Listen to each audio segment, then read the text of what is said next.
नमस्कार दोस्तों, स्वागत है आप सबका भद्रा IAS अकेडमी में। आज का डेट है 28 दिसंबर 2023 एंड यस, करंट अफेयर्स के न्यूज़ एनालिसिस के डिस्कशन में मैं शुभदीप आप सभी का स्वागत करता हूं।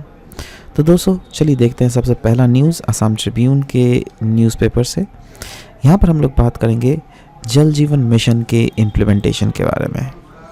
बोला जा रहा है दैट रूरल असम के लिए Jal Jeevan mission has prove to be a bane. क्यों?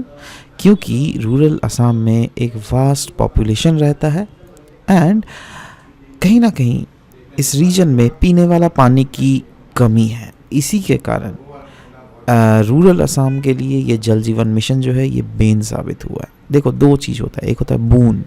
बून मतलब होता है बहुत अच्छा, कोई एक ऐसा पॉलिसी या फिर कोई एक ऐसा चीज़ जो क्या कोई पर्टिकुलर ऑब्जेक्ट के लिए बहुत अच्छा होता है, उसको कहते हैं बून, राइट। एक होता है बेन, राइट, जो क्या किसी पर्टिकुलर रीजन के लिए बहुत ख़राब होता है, राइट। तो वैसे ही यस बोला जा रहा है इस आर्टिकल में इस मिशन को क्रिटिसाइज़ करते हुए, और मैं आपको बताऊंगा भी कि किस किस पॉइंट में ये क्रिटिसाइज़ किया जा रहा है, राइट। तो सबसे पहला जो पॉइंट यहाँ पे क्रिटिसिज्म का है वो है दैट कहीं ना कहीं जो रूरल असम में जल जीवन मिशन इम्प्लीमेंटेशन जो है बहुत हमें पुअर देखने को मिल रहा है। दैट इज़ अभी भी पूरा रूरल असम प्रॉपरली कवर नहीं किया गया है नल से, ठीक है। और नल अगर कवर भी किया गया ना तो उस रीजन में प्रॉपर पानी नहीं अवेलेबल होती है, राइट। दैट इज़ बोला जा रहा है दैट गांववासी जो है they are in prolonged exposure, मतलब बहुत लंबे टाइम से ये लोग एक्सपोज्ड है to the unsafe drinking water. मतलब पीने का पानी जो है इन लोगों को प्रॉपरली सेफली अवेलेबल नहीं हो रहा है, राइट। जिसके कारण जो हाई मेटल इंड्यूस्ड डिजीजेस जो होता है ना, जैसे fluorosis, arsenicosis, right, of course fluorine या फिर आर्सेनिक जैसे हेवी मेटल्स अगर आपके ड्रिंकेबल वाटर में मिले तो आपको तो ये डिजीज़ होंगी ही, है ना। और उसके कारण हड्डियाँ कमज़ोर होती है, किडनी खराब होती हैं, समझ रहे हो। कहीं ना कहीं अनट्रीटेड वाटर क्योंकि लोगों तक एक्सेसिबल हो रहा है, इसीलिए वाटर बॉर्न जो गैस्ट्रो रिलेटेड एलिमेंट्स होते हैं ना, ये बहुत ही ज़्यादा हमको बढ़ते हुए देख रहे हैं। इनफैक्ट बोला जा रहा है 65% से भी ज़्यादा जो रूरल हाउस होल्ड है जिनके पास टैप वाटर कनेक्शन जो है रूरल असम में मिला हुआ है। मतलब देखो, रूरल असम में जो प्रोपोर्शन है ना, टेक्निकली इसका एम क्या था, 100% जो है घर में आपका जाके जल मतलब नल लग जाएगा, राइट। बट अभी भी रूरल असम का 65%, 65 पॉइंट कुछ परसेंट था, है ना, इसलिए मैंने बढ़ा के लिखा मोर देन 65%, है ना। तो आसपास जो है इसके रूरल असम में सिर्फ water tap connection available. So what about the rest 30 to 35%? उनका क्या कहा जा रहा है दैट उनके घर में भी टैप कनेक्शंस आ जाएंगे बाय द नेक्स्ट 1 ईयर।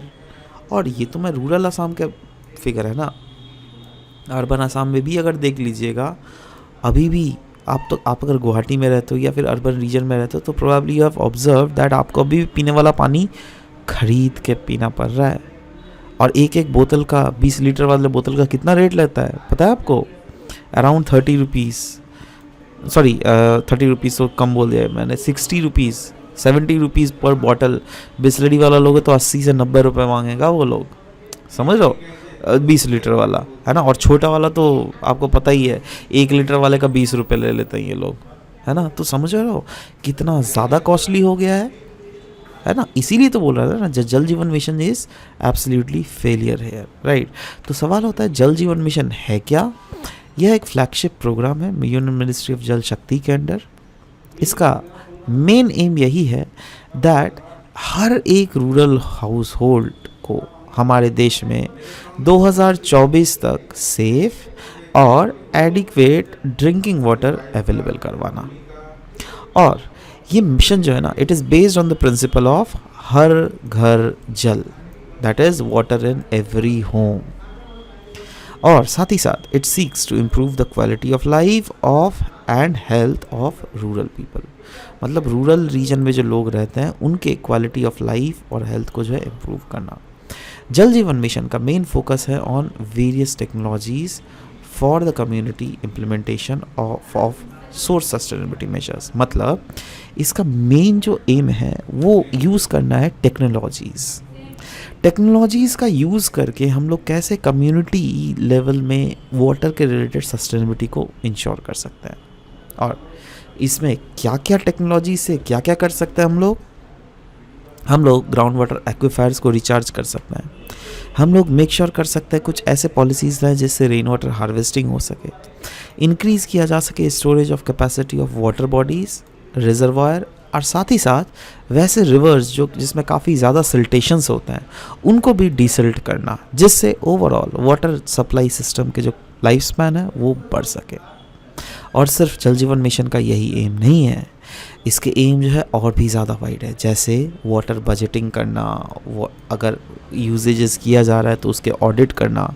बहुत समय तो ऐसे भी हम लोगों ने, मुझे याद आ रहा है पास्ट में हम लोगों ने ऐसे आर्टिकल्स डिस्कस किए थे जहाँ पे बोला जा रहा था दैट गुवाहाटी जो है धीरे धीरे वाटर स्ट्रेस इस रीजन में बहुत ज़्यादा हो रहा है, और इसी चीज़ को देखते हुए कहीं ना कहीं we need to make sure that in these kind of urban areas which include not only Guwahati but different other regions as well, वहाँ पर हम लोग को वाटर बजटिंग करना पड़ेगा। दैट इज़ हमें इंश्योर करना पड़ेगा दैट अगर एक अर्बन हाउस होल्ड है तो उसको कितना लीटर ऑफ पानी पहुँच सकता है, और अगर रूरल हाउस होल्ड है तो उसको कितना लीटर ऑफ पानी पहुँचना चाहिए। यही नहीं, इसका और भी एम है, जैसे ऑपरेशन और मेंटेनेंस को इंश्योर करना, grey water management. Grey water मतलब समझ रहे हो, देखो दो काइंड ऑफ वाटर होता है, एक होता है ग्रे वाटर, एक होता है ब्लैक वाटर। ब्लैक वाटर क्या होता है, जो आपके पॉटी या फिर आपके फीकल मटेरियल वाले जो पानी होता है ना, that is black water. Grey water क्या होता है, जैसे आपने जैसे कपड़ा धोया, राइट, तो सर्फ का जो पानी जब फेंकते हो ना वो हुआ ग्रे वाटर, समझ रहे हो। तो यहाँ पे बोला जा रहा है दैट ग्रे वाटर को मैनेज हमें करना पड़ेगा प्रॉपर्ली, वाटर क्वालिटी मॉनिटरिंग और सर्विलांस करना पड़ेगा, और साथ ही साथ इंश्योर करना पड़ेगा दैट वाटर बेस्ड जो वाटर सप्लाई सिस्टम है जो कि सोलर एनर्जी से चलता होगा, जिससे कार्बन फुटप्रिंट्स कम से कम हमारे इन्वायरमेंट में हो। इन सब चीज़ों को हमें इंश्योर करने की ज़रूरत है। Next is mission Karmayogi. Now good governance day के उपलक्ष्य में union minister doctor Jitendra Singh ने लॉन्च किया है extended version of mission Karmayogi in new Delhi. तो सवाल होता है मिशन कर्मयोगी क्या होता है, ये आप के लाइफ को कैसे इम्पैक्ट करता है, क्योंकि इन फ्यूचर आप लोग भी तो कहीं ना कहीं सिविल सर्वेंट बनोगे ना। तो देखो इसी के रिलेटेड है मिशन कर्मयोगी भी। मिशन कर्मयोगी जिसको हम लोग बोल रहे हैं national programme for civil service capacity building, यह एक मिशन मोड प्रोग्राम है जिसका मेन एम है दैट सिविल सर्विसेज को ट्रांजिशन किया जाए फ्रॉम अ रूल बेस्ड, अभी क्या हो रहा है, सिविल सर्विस किस में काम कर रहा है, रूल के हिसाब से, to a role based human resource management. मतलब अभी तक जो है ह्यूमन रिसोर्स को जो मैनेज किया जाता था वो जो भी कानून बने हुए थे उसके हिसाब से, बट अभी जो मैनेज किया जाएगा ऐसा कहा जा रहा है वो रोल के बेसिस पे। मतलब आपका जो वर्क एलोकेशन है ना सिविल सर्वेंट का, वो ऐसा दिया जाएगा जिससे उनके कॉम्पिटेंसीज़ को मैच कर सके। फॉर एग्जांपल कोई अगर सोचो एग्रीकल्चर से अपना ग्रेजुएशन किया है, ठीक है, and he is very pro in that, right, so he will be sent to agricultural field, right? Similarly अगर कोई सोचो for example mechanical engineer है, right, so he will be given assignment to those kind of machineries वाला aspect, या फिर industry का ऐसा कोई डोमिनेंट रोल अगर हो जो कि एक सिविल सर्वेंट को दिया जा सके, उस टाइप से, है ना। इससे क्या होगा ना दैट जो सिटीजन सेंट्रिक सिविल सर्विसेज है वो ज़्यादा इफेक्टिव बनेगा। इसके अगर कुछ फीचर्स देख लीजिएगा, उसमें है एक प्लेटफॉर्म इंट्रोड्यूस किया गया है और इस प्लेटफॉर्म का नाम है माई IGOT। इसका मतलब क्या है, इसका मतलब है डिलीवर करना targets training courses on home page of individual officers. मतलब ये एक यूनिक कैपेसिटी बिल्डिंग नीड्स है, मेजरमेंट है, जिसके थ्रू क्या किया जाता है, टारगेटेड ट्रेनिंग कोर्सेज मॉड्यूल्स दिए जाते हैं। और वो भी क्या, जैसे आप अगर सिविल सर्वेंट है, मैं अगर सिविल सर्वेंट हूँ, एक दूसरा पर्सन, चौथा पर्सन, राइट, इन दोनों का जो एम है ये कोई अलग फील्ड में, हम लोग दोनों का अलग फील्ड में, राइट, तो हम लोग दोनों को अलग टाइप ऑफ कोर्स दिए जाएंगे, इनको अलग टाइप ऑफ कोर्स, समझ रहे हो। तो इससे क्या होगा दैट जो कोर्सेज होंगे वो बहुत ज़्यादा पर्सनलाइज्ड होंगे, बहुत ज़्यादा फोकस्ड होंगे, है ना, और कहीं ना कहीं ये टारगेट करेगा कैपेसिटी बिल्डिंग को भी, है ना। सो नेक्स्ट इज फीचर जो है वो है ब्लेंडेड प्रोग्राम्स, है ना। देखो, इक्विटेबल एक्सेस प्रोवाइड किया जाएगा to the training methodologies across all the levels, जिसमें इंटीग्रेट किया जाएगा ट्रेडिशनल ऑफलाइन क्लासरूम कोर्सेज को ऑनलाइन लर्निंग कंपोनेंट्स के साथ, और अलाउ किया जाएगा ऑफिसर्स और फैकल्टीज़ को, जिससे वो बेनिफिट हो सके from the flexibility and convenience of the online courses while retaining the invaluable benefits of face to face classroom interaction, है ना। क्यूरेटेड प्रोग्राम्स प्रोवाइड की जाएंगी, ऐसे प्रोग्राम की जाएंगी जो क्या कैटर कर सके to the diverse learning needs of various ministries and departments and training institutions. और साथ ही साथ क्लियरली बोला गया है, जो कोर्स प्रोवाइडर्स होंगे वो क्यूरेट कर सकते हैं रेलेवेंट कंटेंट को, रिसोर्स को और असेसमेंट्स को। कहाँ से? IGOT रिपोजिटरी से। 12 domain specific capacity building e learning courses को लाया जा रहा है, और ये डेवलप किया गया in 2 months as a part of annual capacity building plan, है ना, by what? DOPT, by Karmayogi digital learning lab, है ना। और ये जो 12 कोर्सेज होने वाले हैं, ये डायरेक्टली एड्रेस करेंगे domain competencies of civil servants. मैंने बोला ना, अलग अलग सिविल सर्वेंट्स का अलग अलग डोमेन कॉम्पिटेंसीज है। Next is Vikas, that is variable and immersible Karmayogi advanced support. यह एक नया ब्लेंडेड लर्निंग प्रोग्राम है जिससे कैपेसिटी बिल्ड किया जा सके मिडिल मैनेजमेंट सिविल सर्वेंट्स का इन द सेंट्रल सेक्रेटरीट। विकास जो है एक ब्लेंडेड प्रोग्राम है विथ IGOT, जो कि कंसिस्ट करता है 33 आवर्स, है ना, और इसको कॉम्प्लीमेंट किया जाता है by 30 hours of offline training by ISTM। Purpose क्या है मिशन का? ब्यूरोक्रेसी को जैसे रिवाइव किया जा सके, क्योंकि देखो अनडाउटेडली ब्यूरोक्रेसी ही एक ऐसा टूल है जिससे कि हमारा कंट्री ग्रोथ और प्रोग्रेस हो सके, right. However it is often said that recruitment and post recruitment ecosystem जो सिविल सर्वेंट्स का है वो अभी आउटडेटेड है। इसीलिए इस मिशन को एम ही ऐसे किया गया है जिससे रिवाइवल किया जा सके इंडियन ब्यूरोक्रेटिक नेचर को थ्रू सिविल सर्वेंट। और इस लाइन में ये जो मिशन है, मिशन कर्मयोगी, ये एड्रेस करता है various needs and aspirations of the citizens और उनके interactions with the bureaucracy. Next is बोला जा रहा है कॉम्पिटेंट सिविल सर्वेंट्स के बारे में। Central to the program is a recognition that a suitable government workforce require competency driven capacity building approach। देखो क्या है ना, that जो भी programs launch किए जाते हैं by the government, right, it requires that आपको उस field में competencies होने की बहुत ज़्यादा ज़रूरत है ना। say for example I mean if certain person is an engineer, right, और एक दूसरा एक सिविल सर्वेंट है जो कि एग्रीकल्चर से पढ़ा हुआ है अपना डिग्री, राइट। अब एक सिविल सर्वेंट जो इंजीनियर था उसको अगर आप एग्रीकल्चर में डाल दो और जो एग्रीकल्चर वाला है उसको अगर दूसरा फील्ड में डाल दो, क्या कैसे चलेगा, है ना। तो इसीलिए बोला गया दैट वर्कफोर्स जो है ये फोकस करेगा दैट कॉम्पिटेंसीज को कैसे इम्पार्ट किया जा सके, है ना, थ्रू दिस, ठीक है।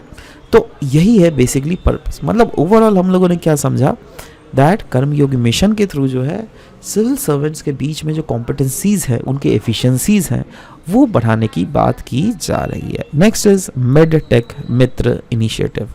Union ministry of health and family welfare ने लॉन्च किया ये मेडटेक मित्र इनिशिएटिव, और इसका एम क्या है? इसका एम है दैट कैसे हेल्थ केयर सॉल्यूशंस को हमारे कंट्री में इनोवेट और एडवांस किया जा सके। इन इनिशिएटिव का एम है कैसे सपोर्ट और कोलाबोरेट किया जा सके विद द टेक्नोलॉजी इनोवेटर्स और स्टार्टअप्स। कहाँ पर? मेडिकल टेक्नोलॉजी सेक्टर में। इनफैक्ट गोल क्या है? गोल है दैट कैसे हार्नेस किया जा सके इनोवेशन, कैसे इन्हांस किया जा सके हेल्थ केयर डिलीवरी और एड्रेस किया जा सके हेल्थ केयर चैलेंजेस को। ये जो मेडटेक मित्र है ये एक प्लेटफॉर्म है जो क्या हेल्प करेगा यंग टैलेंट्स हमारे देश का in shaping their research and getting regulatory approval, ठीक है। और साथ ही साथ फैसिलिटेट करेगा indigenous development, affordable quality medtech devices और डायग्नोस्टिक्स का, ठीक है। इनफैक्ट मेडटेक मित्र जो है ये है पार्ट गवर्नमेंट का एफर्ट का, जिससे सरकार भी तो इनडायरेक्टली प्रमोट करना चाहती है ना दैट हेल्थ केयर सेक्टर में इनोवेशन को प्रमोट किया जा सके। तो ये भी तो मेडटेक मित्र भी तो ये यही सेम ही तो चीज़ कर रहा है, राइट। नेक्स्ट लखपति दीदी स्कीम के बारे में न्यूज़ है, क्योंकि रिसेंटली हमारे इंडिया के प्रेसिडेंट श्रीमती द्रौपदी मुर्मू जी ने ग्रेस किया था इस लखपति दीदी सम्मेलन को एट राजस्थान के जैसलमेर में। लखपति दीदी स्कीम, इसको लॉन्च किया गया था 2023 में और इसको अनाउंस किया गया है by the prime minister of his independence day speech. Objective क्या है लखपति दीदी स्कीम का? ऑब्जेक्टिव ये है दैट एम्पावर कैसे किया जा सके वुमेन को in the rural areas by encouraging them to start micro enterprises and become economically self sufficient। Objective देखिएगा, ये ऑब्जेक्टिव ही सब कुछ बोल जाता है। कभी भी अगर देश में कभी भी अगर आपको क्वेश्चन है ना दैट बताओ वुमेन एम्पावरमेंट के सेक्टर में क्या किया जा रहा है, राइट? सो वुमेन एम्पावरमेंट के सेक्टर में ये एक बहुत अच्छा एग्जाम्पल आप अपने आंसर राइटिंग में कंसिडर कर सकते हो रिगार्डिंग लखपति दीदी स्कीम, राइट? सो लखपति दीदी स्कीम जो है ये एक डायनामिक प्लेटफॉर्म है, क्लियरली बोला गया है, जो कि मोटिवेट और सपोर्ट करता है वुमेन को, जिससे वुमेन्स जो है इस्टेब्लिश कर सके और ऑपरेट कर सके माइक्रो एंटरप्राइजेस को। और ये स्कीम ने इन्विजन किया है a transformative journey of 2 crore women in rural villages. जी हाँ, 2 crore women in rural villages, और साथ ही साथ एम्पावर करता है उनको थ्रू स्किल डेवलपमेंट इनिशिएटिव्स। इस स्कीम के अंदर women will be provided skill training. जी हाँ, वुमेन्स को स्किल ट्रेनिंग प्रोवाइड किया जाएगा, और स्किल्स जो कवर्ड किए जाएंगे उसमें आता है प्लम्बिंग, LED बल्ब मेकिंग और operating and repairing drones.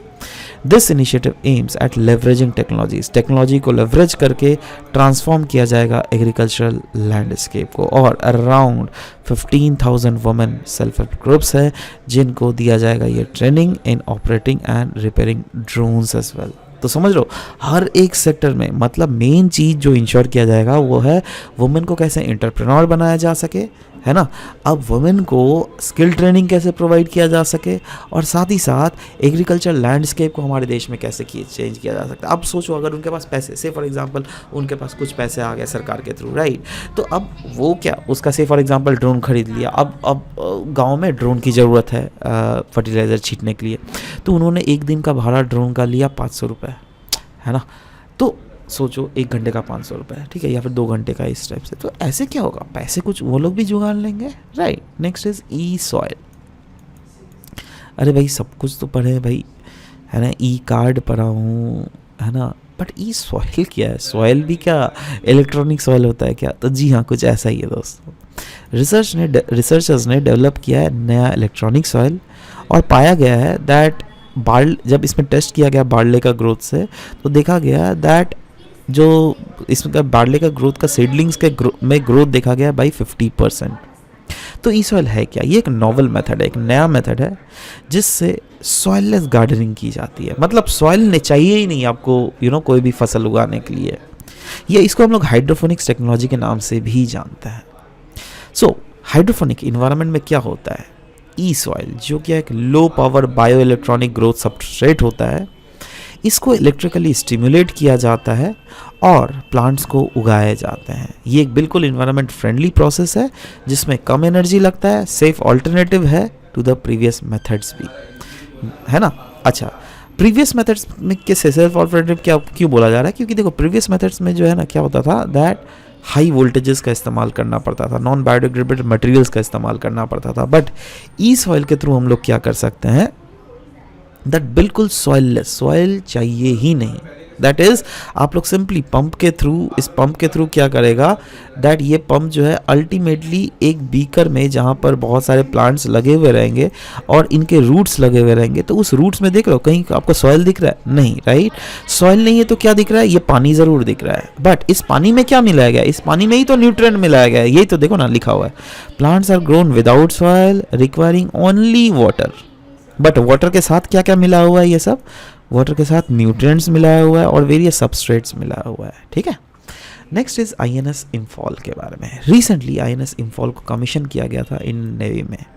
INS Imphal जिसको हम लोग पेनेंट D68 भी बोल रहे हैं, ये 3rd वॉरशिप है आउट ऑफ 4 वॉरशिप जो क्या प्रोजेक्ट 15B के अंडर लॉन्च किया जा रहा है from the Visakhapatnam class stealth guided missile destroyer, और इसको कमीशन किया जाएगा इन इंडियन नेवी। देखो 2 क्लास है, एक है था कोलकाता क्लास, एक है विशाखापत्तनम क्लास। दोनों class are very much effective, but Visakhapatnam class is a improve version of Kolkata class stealth guided missile destroyers, ठीक है। सो जैसे कि मैं बोला INS इम्फॉल ये तो एक 3rd वॉरशिप है अंडर प्रोजेक्ट 15B ना। तो सवाल होता है प्रोजेक्ट 15B क्या होता है भाई? देखो 2014 से 2016 के अंडर इंडियन नेवी ने कमीशन किया था 3 guided missile destroyer of Kolkata class under the project जिसको बोला गया था प्रोजेक्ट 15A। तो प्रोजेक्ट 15 इन जनरल है क्या, ये देखो, अब प्रोजेक्ट 15 के अंडर जो शिप्स बनती है ना, वो दिल्ली क्लास शिप्स जो है पहले जो बनती थी उससे भी बेटर है, समझ लो। ये थोड़ा टेक्निकल चीज़ है, लेकिन देखो समझने की कोशिश करना। 2014 से 15 के बीच में प्रोजेक्ट 15A के अंडर 3 गाइडेड मिसाइल डिस्ट्रॉयर बनाया गया था कोलकाता क्लास वाले, ठीक है। अब मैंने बोला अभी जो बनाए जा रहे हैं ये विशाखापट्टनम क्लास वाले कोलकाता क्लास वाले से बेटर है, ठीक है। अच्छा, प्रोजेक्ट 15 की अगर बात करें तो यहाँ पे वैसे शिप्स बनते हैं जो कि इससे पहले जो क्लासेस के जो शिप्स आते थे, that is Delhi class ships, उससे बेटर है, राइट। और इसमें क्या आता है प्रोजेक्ट 15 में, it include INS Delhi, INS Mysore, INS Mumbai, जो कि 1997 से 2001 के अंडर बना था। ये ऐसे शिप्स हैं जिनको इक्विप किया गया था विथ, जो क्या कैरी कर सकती है और ऑपरेट कर सकती है 2 मल्टी रोल हेलीकॉप्टर। और ओवरऑल इंडिजिनस कंटेंट जो होता है इस प्रोजेक्ट का, प्रोजेक्ट 15B, उसमें 75% जो है इंडिजिनस कंटेंट ही है। 4 जो शिप्स है जो कि प्रोजेक्ट 15B के अंडर स्टैंड किया गया है, दे आर नेम्ड, उनका जो नाम दिया गया है 4 major corner of the country, that is Visakhapatnam, Mormugao, Imphal और सूरत। अभी हम लोग INS इम्फॉल की हम लोगों ने बात किया, ठीक है। इसके साथ आज का सेशन यहाँ पर समाप्त होता है। मिलता है आप सबके साथ नेक्स्ट सेशन में। Till then bye bye, take care.